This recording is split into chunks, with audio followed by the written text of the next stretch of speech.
Okay. So, magandang umaga po. Nandito po tayo ngayon sa Barangay Sangitan West kung saan kinakapanayam natin yung isa sa mga aspirante sa pagpunong barangay dito sa Sangitan West sa katauhan ni Kapitan Ivan Vallejo. So, Kap, magandang umaga po. Umaga din po, ma'am. Okay.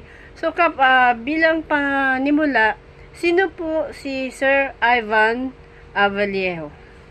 Si Lord Ivan Vallejo po ay naninirahan po dito sa Nueva Ecija, Cabanatuan City. Bali ang aking pong trabaho sa ngayon operator driver po ng biyaheng Cabanatuan to Rizal. Naasahan sa atin ng ating mga kabarangay dito. Kung tayo po ay maupo po sa barangay, tayo po ay maglilingkod ng tama at magbibigay po ng malawakang serbisyo po sa ating barangay. Serbisyong makapuso, serbisyong malasakit at serbisyong totoo. Transparent po tayo. Okay. So, sa larangan po ng paggawain, Kap, ano ang ating magiging priority project po dito sa ating barangay?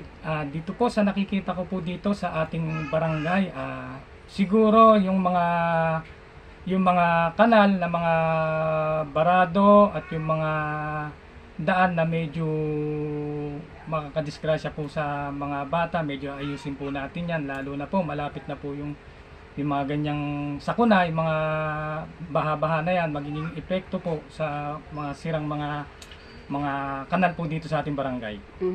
Okay, so bukod po dito, Kap, sa inyong mga nababanggit po sa amin, ano pa po ang ibang nating magiging plano dito sa ating barangay nang ika nga lalo siyang maging maunlad at maprogreso?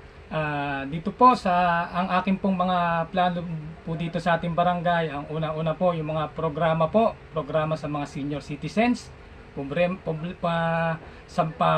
po sa mga kabataan na nandito po ngayon sa barangay. Okay. At sa kaayusan at kalinisan po ng ating barangay. Okay. So, Kap, sa ngayon po, alam ko naman po na yung ating mga ibang naiisip na programa, ito naman po ay susunod, ika nga, oras na tayo maupo bilang ama ng Barangay Sangitan West.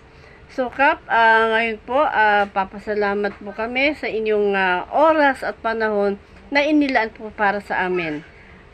Kap, wala po kaming ibang hangarin, kundi patnubayan po tayo lagi ng pong may kapal. Salamat, Kap, sa inyong panahon. Salamat din po, ma'am.